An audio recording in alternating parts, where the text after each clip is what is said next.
Buenas tardes. Vamos a retomar entonces nuestro trabajo. En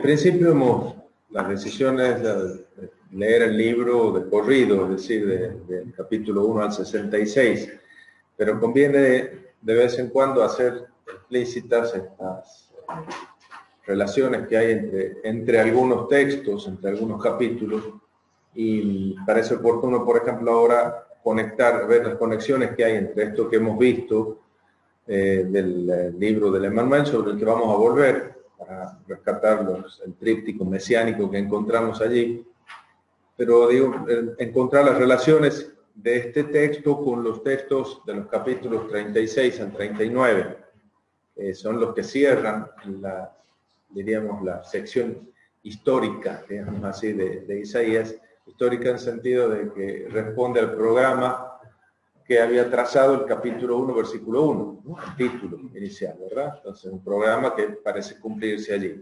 Pero fíjense las vinculaciones que nosotros vamos a poder establecer entre los capítulos que estamos viendo, 6, 7, sobre todo el 7, y el capítulo 36, los capítulos 36 al 39. Entonces vamos a hacer un salto, nos vamos de aquí al 36, después podemos volver. Entonces, en el año 14 del rey Ezequías, atacó Sennacherib, rey de Asiria, todas las ciudades fortificadas de Judá y se apoderó de ellas. El rey de Asiria envió desde Lachish a Jerusalén, donde el rey Ezequías, al copero mayor con un fuerte destacamento. Así empieza, ¿verdad? Se trata entonces de lo que las Biblias de ustedes, ¿cómo titulan esta parte? Invasión de Sennacherib. Eso, el capítulo 36, ¿no? Pero más arriba, apéndice dice, ¿no? Capítulos 36 al 39. Sección histórica. Sección histórica dice el tuyo, ¿no es cierto? Apéndice dicen las otras ediciones de la Biblia. Así aparece, por ejemplo, el capítulo 52 de Jeremías, también dice apéndice histórico, ¿no? Y aquí apéndice histórico. Un apéndice para nosotros es una cosa que medio de sobra, ¿no? De hecho, nos operan del apéndice y nos sacan el apéndice y parece que no pasa nada, aunque algunos dicen que sí. Un apéndice le damos normalmente poca importancia al apéndice, ¿no? Ya el hecho de tildarlo de apéndice nos lo pone a los pobres capítulos en segundo plano. Y vamos a ver que en realidad no son tan de segundo plano. Y de hecho, desconcierta precisamente un libro que hable de Jerusalén, que tenga tan en el corazón la ciudad de Sion, no narre en ningún momento la destrucción de la ciudad, ¿no? Sino que narre, curiosamente, el recuerdo de una milagrosa liberación, como es la que nosotros vamos a poder descubrir aquí. De hecho, el hecho de que se llame apéndice histórico deriva probablemente de que son textos que ya encontramos también en otros libros, encontramos también en el libro de los Reyes, ¿no es cierto? Si ustedes ven al costadito, seguramente hay una referencia marginal que les pone Segundo Reyes 18, 13 al 37. Efectivamente, ¿verdad? Entonces, cada uno de estos textos, el capítulo 36 al 37, tiene una especie de paralelo en el libro de los Reyes, es decir, en la tradición que nosotros llamamos deuteronomista. Entonces, ¿quién, cuándo, cómo, por qué, para qué introdujo estos capítulos de apéndice histórico, supuestamente, justamente en este lugar del libro? En realidad, nosotros nos vamos a encontrar no con un apéndice, sino con el centro del mundo del libro de Isaías, ¿no? La preocupación por Sion. No es un simple apéndice histórico. Entonces, vamos a encontrarnos en los capítulos 36, 37, Sennacherib ante Jerusalén. Corresponde esto a la situación del año 701. Y después el capítulo termina con la burla, Sion que se burla capítulo 37, Sion que se burla de Sennacherib, ¿no? Se ríe, se mofa la hija de Sion, la doncella hija de Sion de la amenaza del ejército de Sennacherib. El capítulo 38 nos habla de la enfermedad mortal que aquejaba a Ezequías y de su milagrosa liberación, y el capítulo 39, la embajada babilónica de Merodach Baladán. Merodach Baladán reina unos cuantos meses, solamente en el año 703, entonces sería un acontecimiento que no sigue al 701, sino que antecede, ¿verdad? Pero ¿por qué lo ponen en ese lugar? ¿Por qué lo retrasan? Bueno, vamos a ver por qué, ¿no es cierto? Entonces, la embajada babilónica en el capítulo 39 y un pronunciamiento condenatorio por parte de Isaías respecto de la conducta de Ezequías, ¿no? Que se manda la parte y que muestra todos los tesoros y todos los arsenales de los que dispone, ¿no? Vamos a ver un poquito más detenidamente, ¿no? Un texto casi idéntico al del capítulo 18 del libro, del 18 al 20, ¿no? El primer libro, segundo libro de los Reyes, capítulo 18 al 20. Bueno, se pueden plantear las cuestiones sobre la prioridad, ¿no es cierto? Isaías depende de los reyes dependen de Isaías, los dos dependen de una tradición común. Bueno, ¿cuál sería el texto más antiguo, no? Ya desde el famoso Gesenius, Wilhelm Gesenius, de 1821, empieza a investigar sobre eso y trae, bueno, él dice que la versión de Segundo Reyes es más antigua que la de Isaías, sobre todo porque en Isaías encontramos un salmo que no está allá, ¿no es cierto? Que sería el salmo del capítulo 38 sobre la curación de Ezequías, ¿no? Sin embargo, la versión del Segundo de Reyes no presenta tampoco un carácter muy unitario, no es muy uniforme. También la crítica literaria, la crítica de la fuente, cuando mete la mano en el segundo libro de los Reyes, descubre que es un texto compuesto. Entonces, tampoco es tan evidente que el Isaías depende del otro, ¿no? Digo estas cosas para que veamos que no es tan sencillo, digamos, establecer una prioridad, ¿no? Entonces, hay una presentación sencillísima del tema en el librito de Scar, Jean-Louis Scar, se llama Los Enigmas del Pasado, traducido al castellano en el 2003, libro de manera sencilla, porque es un libro de divulgación, pero que presenta muy claramente la cuestión. Hay también una tesis del recordado Francolino González, un dominico portugués que enseñó mucho tiempo en la École Biblique, que se llama La Expedición de Sennacherib, y él distingue tres versiones de los hechos en el libro de los Reyes, ¿no? Segundo Reyes 18, 13 al 16, incluye allí el pago de tributo, ¿no? Que eso no aparece en Isaías, vamos a verlo después, ¿no? Porque Isaías silencia el pago que Ezequías hace del tributo a Sennacherib, ¿no? Porque Isaías subraya el carácter milagroso de la liberación, si tiene una finalidad teológica el relato. En cambio, en el segundo libro de los Reyes no puede dejar de reconocer que Ezequías pagó un tributo. Entonces se entiende un poquito más que Sennacherib haya levantado el asedio, ¿no? Entonces, ahí hay una tradición histórica que está en Segundo de Reyes 18, 13 al 16. Después encuentra él dos otras narraciones secundarias. Una es la de Segundo de Reyes 18, 17 al 19. Ahí es paralela a la de Isaías, que es una narración con su tendencia teológica, pero con un núcleo histórico. Y después hay otro añadido, el de 19b al 35, segundo libro de los Reyes, 19b al 35, 19.9b al 35, perdón, que es una construcción bastante legendaria. Si la pudiéramos leer, sería interesante. No la podemos leer entera, pero vamos a subrayar algunas cosas entonces. A ver, repito entonces los textos. Entonces, 18, 13 al 16 el núcleo histórico de la narración, ¿verdad? 18, 13 al 16. 18, 17 a 19, 9a. 19, 9a.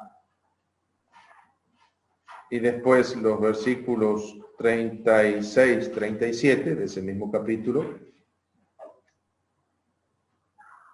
Esa sería la fuente B1 de González, que dice, es una narración más bien tendenciosa y con un núcleo histórico. En cambio, una narración ya completamente legendaria es la que está ahí en el medio, entre el 19, 9b hasta el 35. Que es capítulo 19, versículos 9b hasta el versículo 35. 19, 9, o versículo 20 pone mi Biblia aquí. Isaías, hijo de Amós, envió a Ezequías este mensaje, esto dice el Señor ha escuchado tu plegaria acerca de Sennacherib, y ahí está la burla de la doncella, hija de Sión, a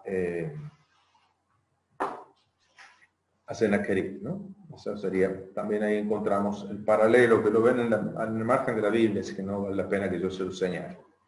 Entonces, digo, para cuando, si queremos nosotros reconstruir y ver los pasos que puede haber tenido la tradición de estos textos. No hay una solución simple como la que pretende dar Gesenius, pero en realidad no se puede volver no se puede ir más allá de lo que ha ido él, digamos.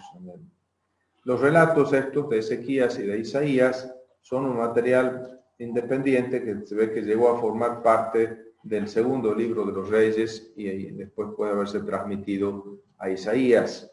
Surgieron desde el comienzo en estrecha relación con las tradiciones acerca del profeta Isaías, la tradición de los oráculos de Isaías. Entonces, habría una antigua tradición de oráculos de Isaías y entonces en relación con eso surge esta narración de las historias de Ezequías y de Isaías.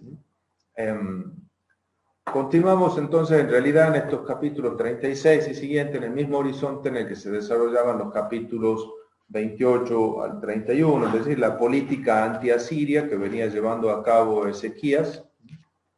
Después de la muerte de Sargón II, Ezequías empieza a querer levantar la cabeza y a decir, bueno, yo no tengo ganas de seguir sometido a Siria, etcétera, teniendo la esperanza de que el sucesor de Sargón II tuviese quizá una política diferente, que fuese más débil o que no le interesara tanto el dominio sobre el territorio del corredor siro-palestinense. Pero le sale mal la jugada porque el Sennacherib es, digamos, del retruco va al vale 4 en el truco, ¿no es cierto? Es decir, va mucho más allá en el lanzamiento de la política imperial de su padre, ¿no? Entonces, Sennacherib continúa con la política imperial de mano dura de su papá y primero emprende una campaña contra el insurrecto rey Merodach Baladán, Marduk-apla-iddina se llama en acádico. Merodach Baladán es este que te manda la embajadita en el 39. Entonces, reina poquitos meses, no lo deja levantar cabeza, sofoca las pretensiones independentistas de Babilonia. Esto es en el año 703. Entonces no alcanza a reinar más que 9 meses el rey babilónico, ¿no? Y eso, en esos 9 meses probablemente ha querido construir poder y alianza, y eso hace plausible, hace que sea bastante posible desde el punto de vista histórico el relato del 39. Sennacherib entonces afianza su dominio primero hacia el sudeste, primero sofoca la insurrección de Babilonia, que era bastante más temible que Judá, por supuesto, ¿no es cierto? No tienen nada que ver en potencia, ¿no es cierto?, el reycito y un paisucho como Judá frente a Babilonia, que sí que podía ser un rival temible. Primero entonces se ocupa del grandote y después va a hacerle entender las ideas, poner las ideas en su lugar al chiquitín. Entonces va hacia el oeste, primero Fenicia, después Filistea, y llega a Judá, y llega a Judá. Llega a Judá. Entonces sitia y toma Lachish. A partir de ahí, Lachish o Lachish, incluso están interesantísimos, están los relieves, que conservan los relieves con las fotografías de la toma de Lachish, ¿no es cierto? La descripción de la toma de Lachish, las máquinas de guerra que usan para vencer las murallas, ¿no es cierto? Y tomar la ciudad.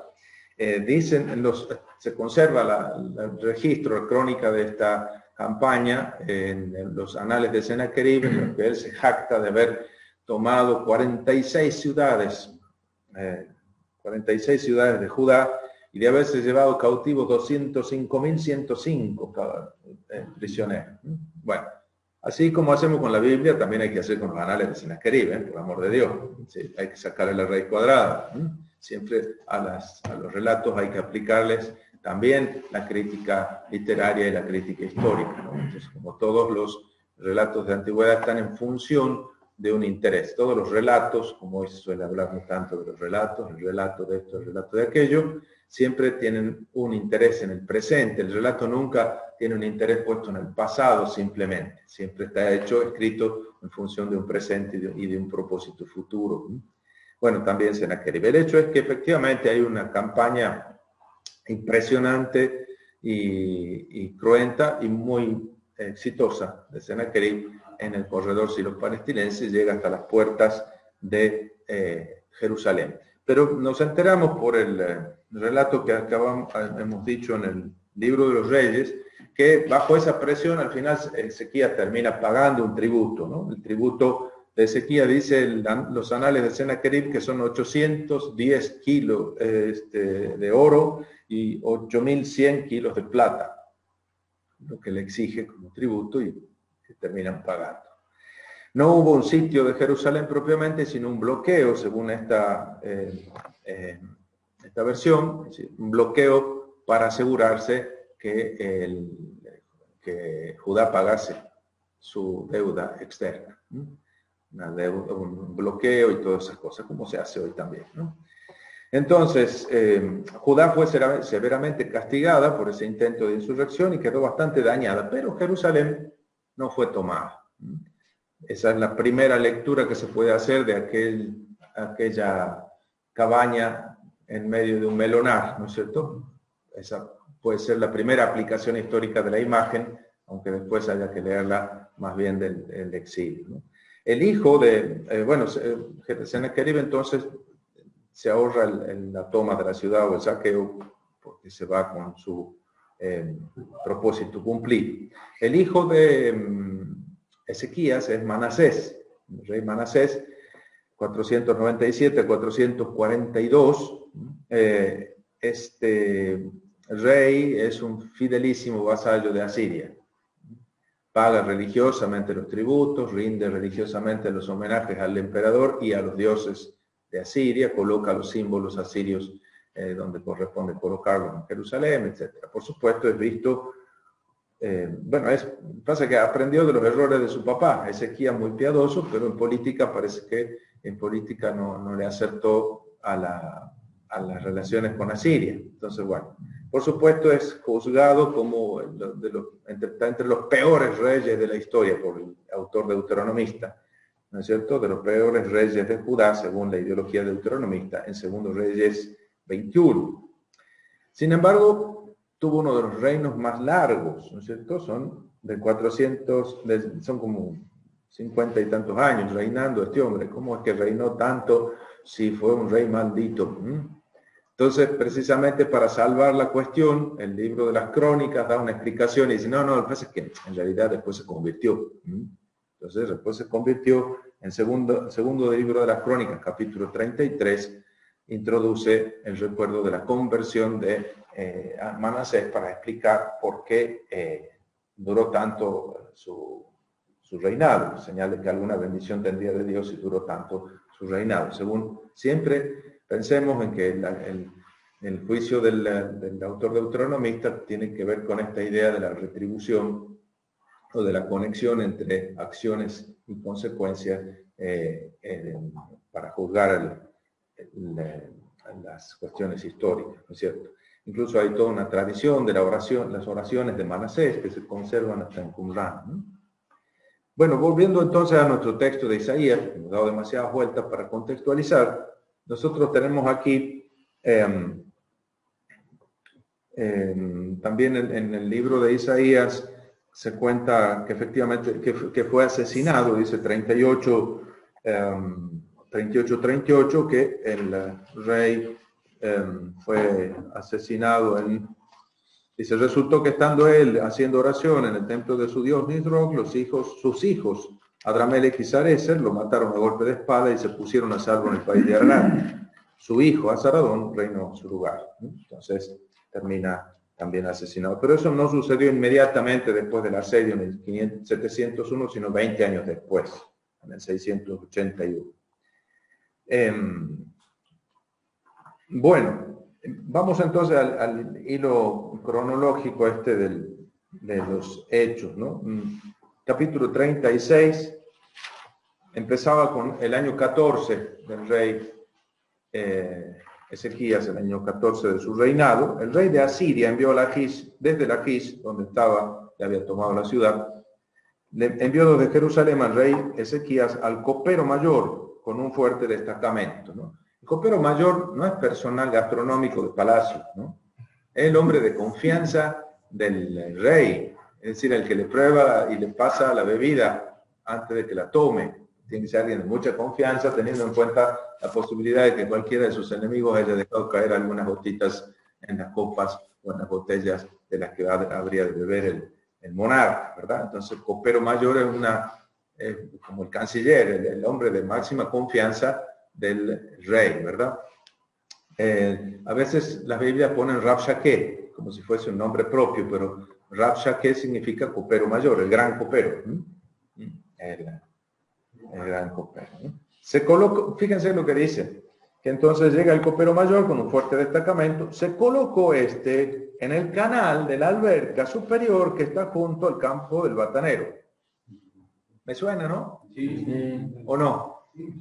Dice, Sí. en el canal de la alberca superior que está junto al camino del campo del batanero se sitúa el mensajero del emperador, del gran rey de Asiria, Rabshakeh.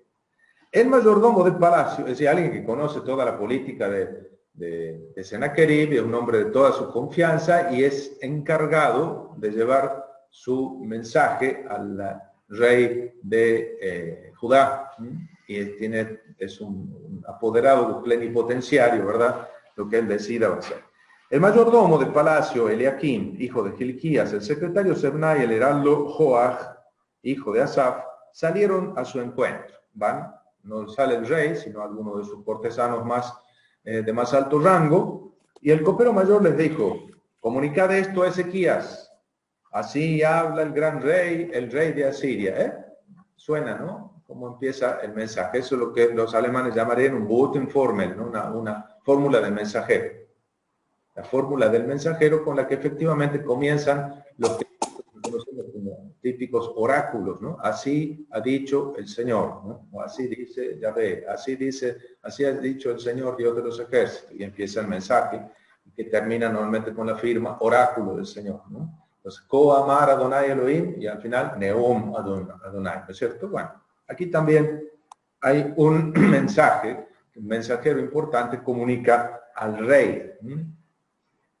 ¿Qué confianza es esa en la que te apoyas? Confianza y apoyarse, ¿no? ¿Qué te has pensado? ¿Que meras palabras de los labios son consejo y bravura? Retengan los dos términos, consejo y bravura, ¿no? Y Gibor, ¿no? Consejo y bravura para la guerra. Pero ahora, ¿en quién confías que te has rebelado contra mí? La rebelión de un aliado, ¿no?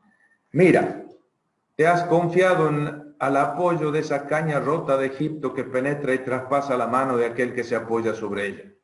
Pues así es el faraón rey de Egipto para todos los que en él confían.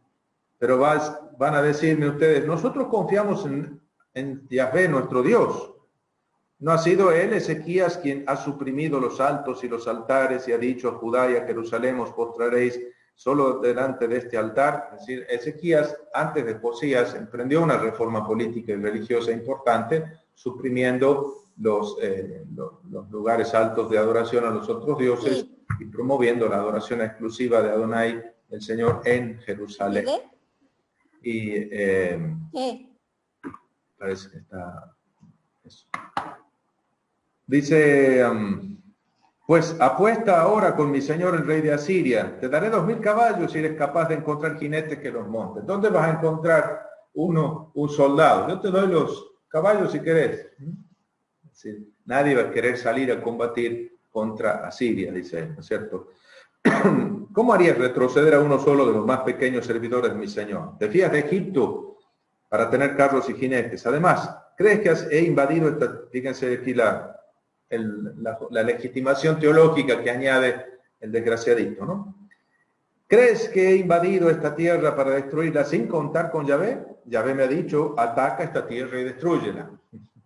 Bien, él ha enviado del Señor. Ojo, porque en la teología isaiana, en los capítulos iniciales, Asiria aparece como el azote del Señor. Pero a veces tenemos tiempo de leer ese capítulo 10 para ver cómo dice cómo el azote se ha vuelto contra el que lo empuña, el hacha contra aquel que la maneja. Bueno, Asiria es así, ¿no? Dijeron al copero mayor, por favor, háblanos a nosotros tu siervo en arameo, que lo entendemos. No nos hables en judío, porque toda la gente que está en la muralla apostada va a escuchar, va a entender y les va a dar miedo, se van a desmoralizar. Dice, háblanos en inglés, que entendemos nosotros, no nos hables en criollo porque la gente entiende y se desmoraliza, ¿no? El inglés de la época, la lengua del imperio de la época era el arameo, la lengua internacional, la lengua de las correspondencias, la lengua en la que había un intercambio diplomático, ese era el arameo. De hecho, es muy probable que en la corte se hablase arameo, se entendiese y se escribiese en arameo, porque necesitaban comunicarse oficialmente en esa lengua. El copero mayor dijo, ¿acaso mi señor me ha enviado a decir estas cosas a tu señor o a ti, y no a los hombres que se encuentran sobre las murallas, que tienen que comer sus excrementos y beber sus orinas entre vosotros? Es decir, están tan sitiados que no tienen ya ni comida ni bebida, y tienen que llegar a semejante extremo. No sé si habrían llegado a ese extremo, pero podrían llegar. El copero mayor se puso en pie y gritó en voz alta en lengua judía, en hebreo, en la lengua de Yehudá. Escuchad las palabras del gran rey, el rey de Asiria. Otra vez, una fórmula del mensajero, ¿verdad? Esto dice el rey, que no os engañe Ezequías porque no podrá liberaros, que no os haga confiar Ezequías en Yahvé diciendo, seguro que Yahvé nos librará y que esta ciudad no será entregada en manos del rey de Asiria. No escuchéis Ezequías, pues el rey de Asiria os comunica esto. Fíjense, apela directamente al pueblo, puenteando el rey y la corte para provocar la desmoralización de la gente y la desestabilización del gobierno, y entonces provocar también la rendición, la posible rendición de la ciudad. Y ahora viene la promesa. Haced las paces conmigo y rendíos, y así todos podrán seguir comiendo de su viña y de su higuera, y bebiendo de su cisterna. Vivirán en paz, ¿verdad? Hasta que yo llegue y los conduzca a una tierra como la vuestra, tierra de trigo y de mosto, tierra de cereales y de viñas. Les promete una tierra prometida, ¿no es cierto? Otra tierra prometida. En el contexto canónico uno lee aquí una blasfemia, está sustituyendo a Yahvé, ¿no es cierto? Está haciendo las promesas que hace Dios. ¿Cómo le suena esto a alguien que conoce el texto bíblico, verdad? Que no os engañe Ezequías cuando dice Yahvé os librará. ¿Acaso los dioses de las naciones han liberado a sus respectivos países de las manos del rey de Asiria? ¿Dónde están los dioses de Hamat y de Arpad? ¿Dónde los dioses de Sepharvaim? ¿Dónde los dioses de Samaria? ¿Acaso han liberado? Pues ya Samaria está destruida, ¿no es cierto? 722, 721 ha caído, estamos 20 años después. ¿Acaso han liberado a Samaria de mi mano? ¿Quiénes entre todos los dioses de los países los han liberado de mi poder para que libre Yahvé a Jerusalén de mi mano?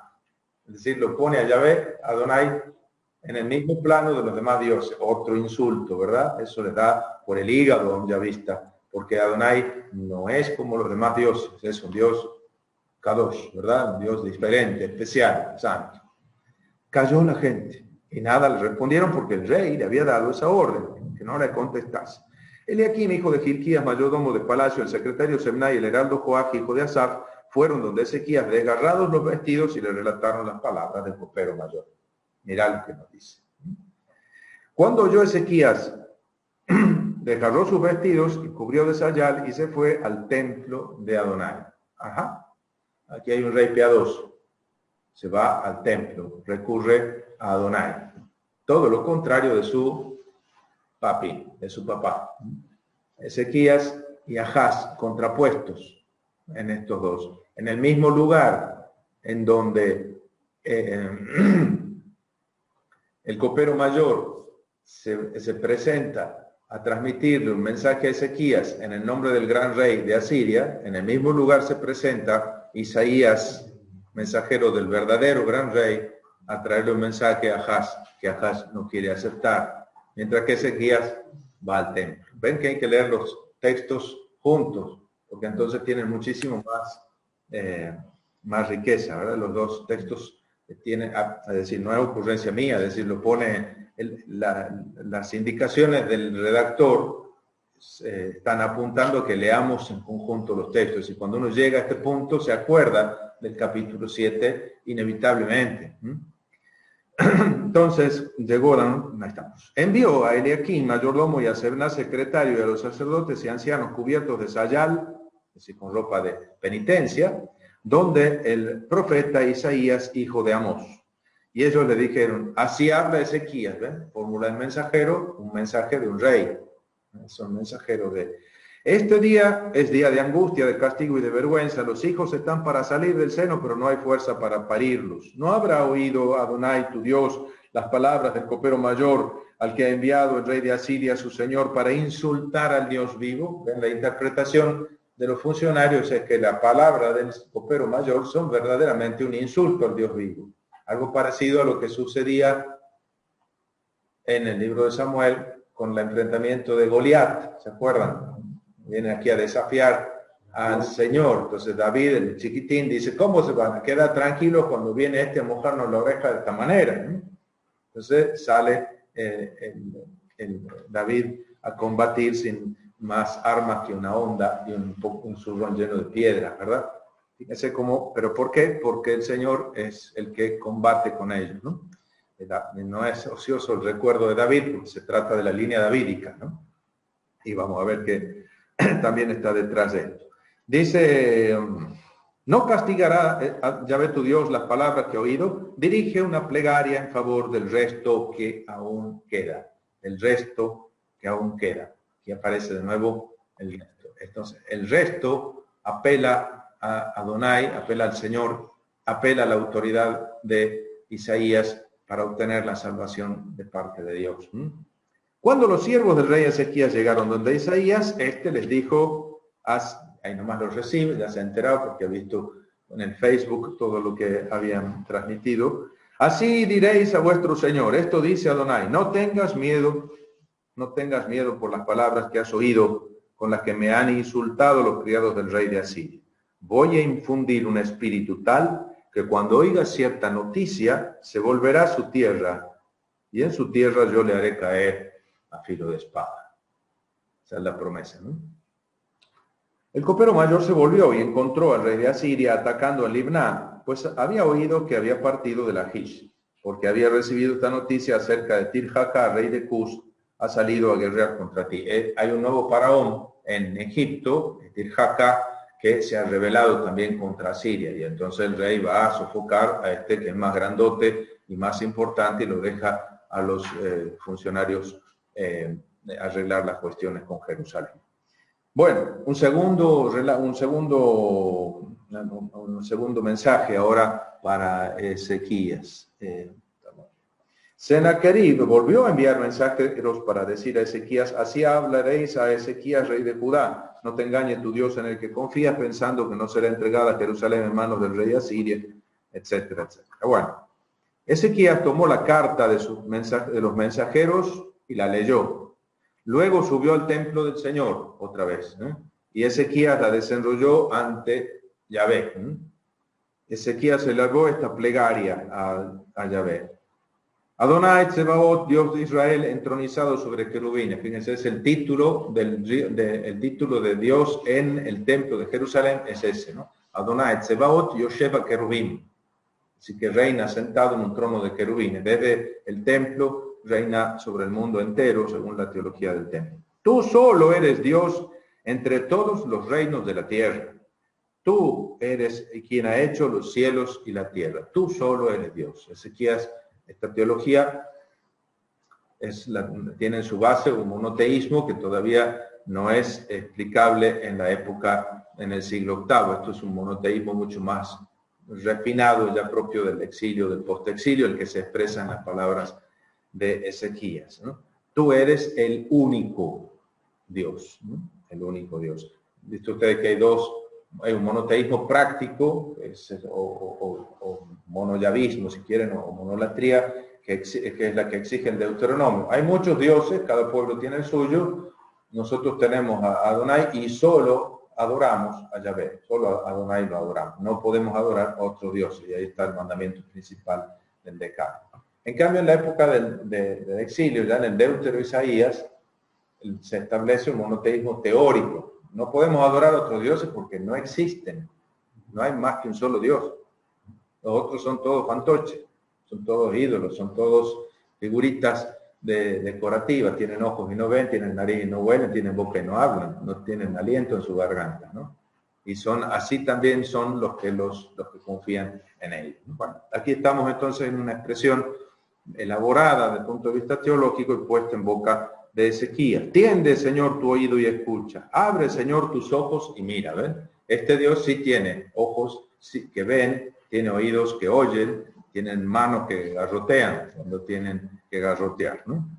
Oye las palabras de Sennacherib, que ha enviado a insultar al Dios vivo. Es verdad, Señor, que los reyes de Asiria han exterminado a todas las naciones y a su territorio, y que han entregado sus dioses al fuego, pero es que ellos no son dioses, sino confecciones humanas, son manufactura. Cuando lleguemos al Deutero Isaías, nos vamos a dar con las terribles polémicas antiidolátricas, con una sorna y una burla y una sátira impresionante en el capítulo 40 al siguiente.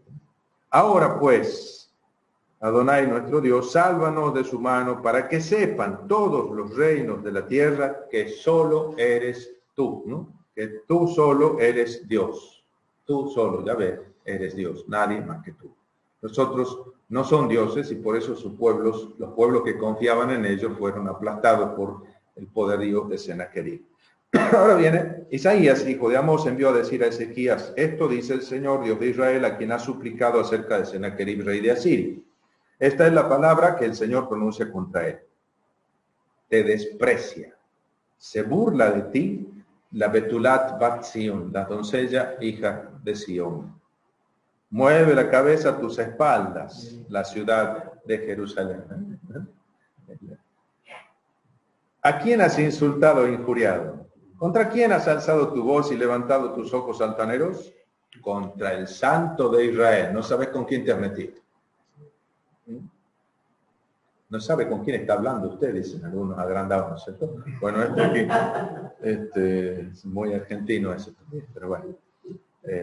Por tus siervos insultas a Adonai. Gracias a mis numerosos carros he escalado las cimas de los montes, las altas cumbres del Líbano. Derribaré sus cedros más altos. Talaré sus mejores cipreses. ¿Ven el tema de los árboles como signo del poderío, de la nobleza? Y entraré en su refugio más recóndito, en los árboles de su jardín. Yo he excavado pozos y he bebido en aguas extranjeras. Secaré bajo la planta de mis pies todos los canales de Egipto. ¿Lo oyes bien? Desde antiguo lo tengo preparado, desde antaño lo había planeado y ahora lo ejecuto. Convertir en cúmulos de ruinas todas las ciudades fortificadas, sus impotentes habitantes confusos y aterrados Son como plata del campo, como hierba del pastizal, hierbajos sobre los tejados, agostados por el viento del este. Corre el viento caliente el jamsín del desierto y queda todo hecho chamuscado, ¿no es cierto? Sí, sé si te alzas y sé si te sientas. Conozco tus idas y tus venidas. Pues que te alzas airado contra mí y tu arrogancia ha subido a mis oídos. Yo pondré mi argolla en tus narices, como se le pone a un animal, ¿no? Y mi brida en tu boca, y te devolveré por la ruta por la que has venido. Eso le dice Dios a Sennacherib. Y la señal será esta: este año se comerá lo que brote, lo que nazca de sí el año siguiente. El año tercero sembrad y segad, plantad las viñas y comed su fruto. El resto que se salve de la casa de Judá echará raíces por debajo y dará frutos en lo alto. Pues saldrá un resto de Jerusalén, supervivientes del monte Sión, el celo del Señor de los ejércitos los realizará. Entonces, la respuesta dada por Dios a través del profeta Isaías. Bueno, por quien soy y por mi siervo David, dice, ¿no es cierto?, el versículo 35. Viene el castigo. Aquella misma noche salió el ángel de Adonai y hirió en el campamento asirio a 185.000 hombres. A la hora de despertarse por la mañana ya no había más que cadáveres. Sennacherib, rey de Asiria, regresó a su país y se estableció en Nínive. Y resulta que estando él, fíjense la ironía aquí, estando él vuelve a su ciudad y va a su templo, haciendo oración en el templo de Nisroch. Sus hijos Adramelech y Sarecer le mataron a golpe de espada. Ezequías va al templo de su Dios y obtiene la salvación. Sennacherib va al templo de su Dios y encuentra la muerte. Entonces, el narrador sabe lo que hace, ¿verdad? Aquí el redactor pone efectivamente su tema. Aquí entonces teníamos una narración interesante referida o centrada toda en Sion, Jerusalén, ¿verdad? E incluso, fíjense cómo la ciudad aparece hablando ella, es decir, en la ficción literaria, en la boca de Isaías, es la doncella hija de Sion se burla de ti y dice tal cosa, ¿no? Aparece personificada, figura femenina, ¿no? Una chica, una doncella hija de Sion. Vamos al capítulo 38. Si alguien lo lee, así descansa mi garganta. Porque vamos a establecer a ver qué paralelo podemos encontrar entre los capítulos 36 y 37 y el capítulo 38. Parece hablar de otra cosa distinta, pero vamos a intentar reconocer algún patrón común detrás. En aquel tiempo, Ezequías cayó enfermo de muerte. El profeta Isaías, hijo de Amós, fue a visitarlo y le dijo: así dice el Señor, haz testamento porque vas a morir sin remedio. Entonces Ezequías volvió la cara a la pared y oró al Señor: Señor, presente que he procedido de acuerdo contigo, con corazón sincero e íntegro, y que he hecho lo que te agrada. Y lloró con largo llanto. El Señor dirigió la palabra a Isaías: ve y dile a Ezequías, así dice el Señor, Dios de tu padre David, he escuchado tu oración, he visto tus lágrimas. Mira, añado a tus días otros 15 años. Los libraré de las manos del rey de Asiria, a ti y a esta ciudad, y la protegeré. Isaías ordenó que traigan un ungüento de higos y lo apliquen a la herida para que se sane. Ezequías dijo: ¿cuál es la señal de que subiré a la casa del Señor? Respondió: esta es la señal del Señor de que cumplirá el Señor la palabra dada. En el reloj de sol de Ahaz haré que la sombra retroceda los 10 grados que ha avanzado, y desanduvo el sol en el reloj los 10 grados que había avanzado. Bueno, así como en Josué pide que se detenga el sol en Ascalón y demás, bueno, aquí no solo se detiene, sino que recula, retrocede, ¿no es cierto? Entonces, las sombras se acortan, la vida se alarga, ¿no? Entonces, la oración de Ezequías ha sido escuchada y él entiende. ¿Cómo sabré? Pide una señal. Él pide una señal y el Señor se la da. El papá no había querido pedir, no había querido aceptar la señal que se le da. Y además, fíjense la expresión, ¿cómo sabré que podré subir a la casa del Señor? ¿No es cierto? Si nosotros decimos subir a la casa del Señor, ¿no es cierto? Para este no, es subir a la casa del Señor es subir al templo, ¿no? No es que se va a morir Ezequiel, sino que sube al templo. ¿Cómo sabré que podré volver a alabar al Señor en su casa? Esa es la finalidad por la cual pide más vida, para poder seguir alabando al Señor. Muy en la línea de los salmos, ¿no? En el reino de la muerte nadie te alaba. ¿Quién se acuerda de ti? Por eso, dame vida, Señor, y volveré a alabarte y te daré gracias ante la gran asamblea, ¿verdad? Es decir, la motivación es teocéntrica siempre, es para poder volver a alabar. Y pregunta, ¿cómo sabré? Y le dan la señal. Aquí entonces añadiré 15 años más, perdón. Bueno, después viene la oración de Ezequías, que conocemos también, cántico de Ezequías, rey de Judá, cuando estuvo enfermo y sanó de su mal, ¿no? He de irme en plena vida a la entrada del Seol. A la entrada del Seol he sido citado para el resto de mis años. Yo pensé, ya no veré más al Señor en la tierra de los vivos, ya no veré persona alguna de las que habitan en el mundo. Desmontan mi morada, se la llevan como si fuera una tienda de pastor. Como un tejedor devanaba yo mi vida y me cortas el hilo de la trama. De la noche a la mañana acabas conmigo, grito hasta la madrugada, como un león trituras mis huesos, de la noche a la mañana acabas conmigo. Chirrio como golondrina, surreo como paloma, mis ojos se van consumiendo de tanto mirar hacia arriba. Entonces, Señor, estoy oprimido, sal por mí. ¿Qué diré? ¿De qué hablaré? Si es Él mismo quien lo ha hecho. Caminaré lo que me queda de vida con el alma saturada de amargura. Sobreviven los que el Señor protege, y entre ellos alentará mi espíritu. Tú me curarás, tú me darás vida, y mi amargura se trocará en dicha, pues habrás preservado mi vida de la fosa de la nada, porque te habrás echado a la espalda todos mis pecados. Que el Seol no te alaba, ni la muerte te glorifica, ni los que bajan a la fosa esperan en tu fidelidad. El que vive es quien te alaba, como hago yo en este momento. Y así el Padre puede enseñarle a sus hijos lo que es tu fidelidad. Señor, sálvame, y tocaremos nuestras arpas todos nuestros días junto a la casa de Adonai. Eso, ¿no? Sálvame y tocaremos nuestras arpas. Ahí aparece de nuevo la primera persona en plural de aquellos que redactan el texto, ¿verdad?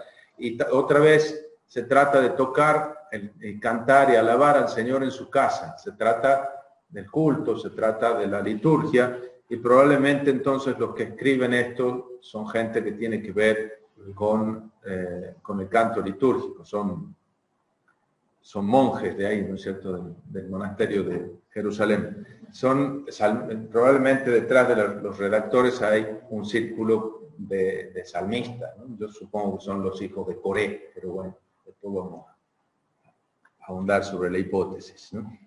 Bueno, aquí termina entonces esta narración. Dos cosas vamos a preguntarnos al final en este momentito que nos queda. Primero, ¿qué tiene que ver el texto de 36-37 con los textos que hemos leído esta mañana? ¿Qué prometía el Señor a Jerusalén esta mañana? ¿Qué le prometía al soberano? El resto que se salvaría. Que había un resto que se salvaría, pero además le dice, no tienes nada que temer. ¿Por qué? Porque Immanuel, ¿no es cierto? El Señor está con nosotros, Dios está con nosotros. Jerusalén es inviolable, es intangible, no se la puede tocar, no se la puede destruir, porque es la ciudad del Señor, el Señor habita ahí. Y eso es lo que no se termina de creer el Ahaz, ¿verdad? En cambio su hijo sí confía en eso, ¿no? Su hijo es el Immanuel, es decir, en él se manifiesta, en Ezequías se pone en manifiesto la veracidad del signo. Él es el signo, en él se cumple el signo de alguna manera, ¿verdad? Entonces, en esta experiencia de la liberación milagrosa de Jerusalén, con pago o sin pago de tributo, importante que se salvó la ciudad, que podría haber sido destruida completamente por el emperador, y se salva. Esa experiencia de la salvación milagrosa de Jerusalén marca fundamentalmente a la comunidad de aquel grupo más cercano a la profecía de Isaías. Probablemente es uno de los factores que llevan a la redacción del libro, según el esquema que esta mañana mencionábamos, para reconocer el criterio para reconocer al profeta auténtico. Es decir, aquí hay una palabra que se cumple, entonces se ve que tenía razón. Entonces, probablemente durante la época del hijo de Ezequías, es decir, de Manasés, hay una primera redacción de la profecía isaiana, vamos a ver, ¿no? Entonces, primera cosa, el cumplimiento de esta profecía de Isaías. Y segunda pregunta que yo les hacía es si hay un patrón común entre el 36-37 y el 38. ¿Hay algún parecido?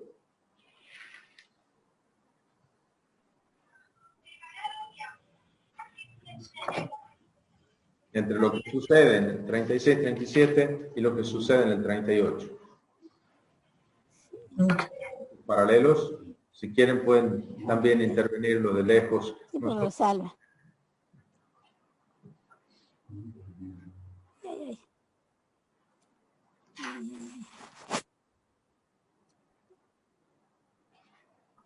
Casi.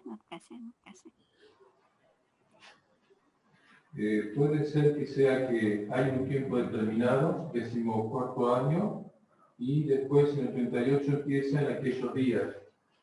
Puede ser también que haya un temor, una desgracia como el ataque de un país y la enfermedad de Ezequías. Ajá.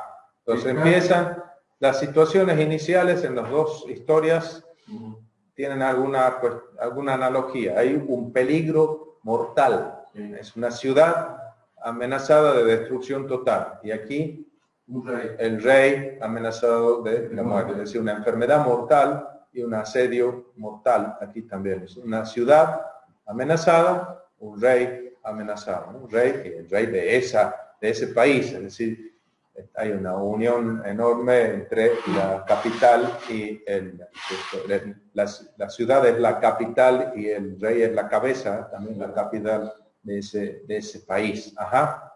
Después viene un cántico. Pero bueno, antes que el cántico todavía, ¿no? Porque viene la actitud del rey, que se vuelve hacia Dios en las dos situaciones. Ajá, entonces hay una actitud de fe, ¿no? Hay una intervención del profeta Isaías en ambos, y hay un final feliz de ambos, ¿cierto? Es decir, en ambos casos hay dos realidades en peligro mortal que son salvadas por el Señor gracias a la intervención y a la intercesión del profeta Isaías, ¿no? El que escucha al profeta Isaías y acude a Adonai obtiene la salvación, ¿no? Y fíjense que una es una figura femenina, es decir, la ciudad bajo una figura femenina, y la otra es el rey, una figura masculina. Estos dos son como un anticipo, estas figuras van a ser reelaboradas en los capítulos siguientes, ¿no? Después nosotros vamos a encontrar una figura masculina y una figura femenina en el Deutero Isaías, ¿no? Jacob Israel es una figura masculina que tiene que ser transformada en siervo. El siervo es un título real también, aparte de un título profético. Y está Jerusalén, Sión, que va a tener que transformarse en esposa y madre, ¿no? Vuelve a ser la esposa rescatada, recuperada por Yahvé, y la madre de estos hijos que vuelven a ella, ¿no? Entonces fíjense cómo ya hay empiezan a dibujarse dos perfiles que después van a ser muy explotados literariamente, teológicamente, en los capítulos 40 al 55. No se pierdan los próximos capítulos en todo caso, ¿no? Entonces, quedan algunos minutos, ¿verdad? Preguntas que se quieran hacer sobre... Sí, la preguntita. Con respecto al capítulo 37, la segunda parte, el oráculo del Señor contra Sennacherib, Sí, en el cual, bueno, asegura la derrota de Sennacherib y la salvación de la ciudad de Jerusalén. Me llama la atención este versículo 32 que dice, ¿no? Porque de Jerusalén saldrá un resto y del monte Sión algunos sobrevivientes. O sea, por un lado está la salvación, que asegura que Jerusalén no va a ser tomada, no va a ser destruida, se va a salvar. Pero la referencia al resto parece indicar que va a haber una purificación y que solamente un resto, tal vez el resto fiel, será el que se salve. Los demás, entonces no. O sea, como si la purificación y, bueno, y una especie de castigo tal vez, a pesar de la salvación, no se evitaría. claro, es una salvación a través del juicio, Ajá, pasando por el juicio, Ajá. sin esquivarlo. claro, gracias. Y además esto es indicio de que está escrito a Después posteriori, ¿no es cierto? Ajá. Después de eso, ¿no es cierto? Y viendo efectivamente que ese resto se salva, ¿no?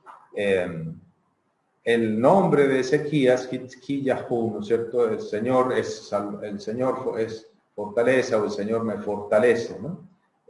Se juega con ese sentido también en los capítulos siguientes, es decir, aquí Ezequías ha recuperado su fuerza, ¿no? Se ha curado. Y esa es la lectura que hace el capítulo 39. Se enteró Merodach Baladán que estaba de nuevo fuerte Ezequías. Esa es la lectura que se hace por el lugar que ocupa hoy el capítulo 39, aun cuando es anterior. Habría que leer, en cambio, se enteró Merodach Baladán, rey de Babilonia, de que el rey había estado enfermo y se había curado. Se alegró Ezequías. Se había curado, dice aquí en la traducción, por ejemplo, estaba de nuevo fuerte. Fíjate el 39.1, ¿cuál es el verbo que usa al final Gabriel? 29.1. Sí.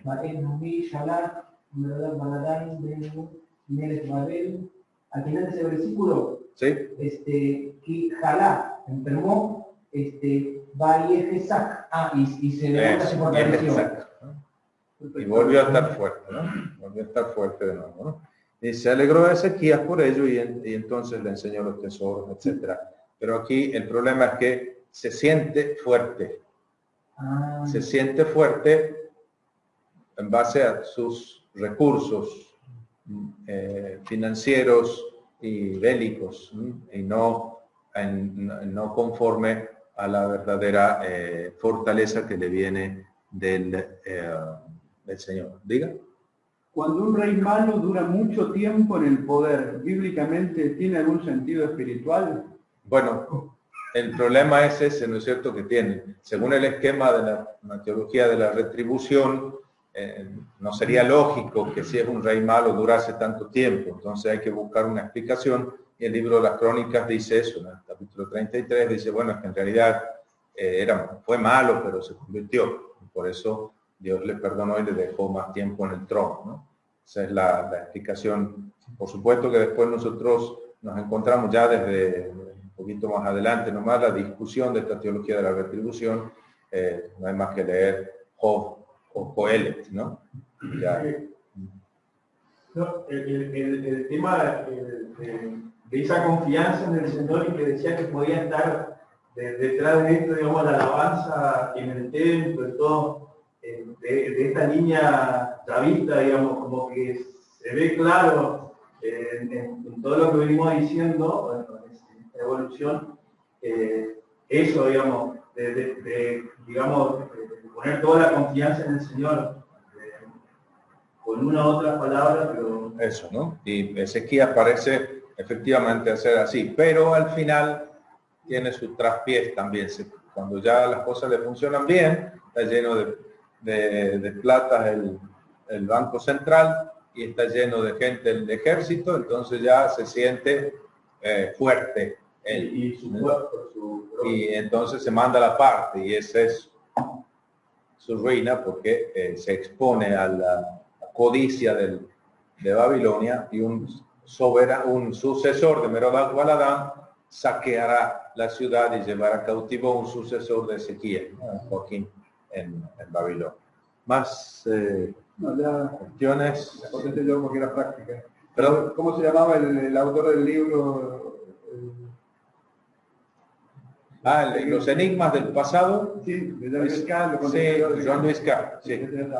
Eso es en Verbo Divino. Verbo Divino, Verbo un Divino. librito chiquito de Verbo Divino.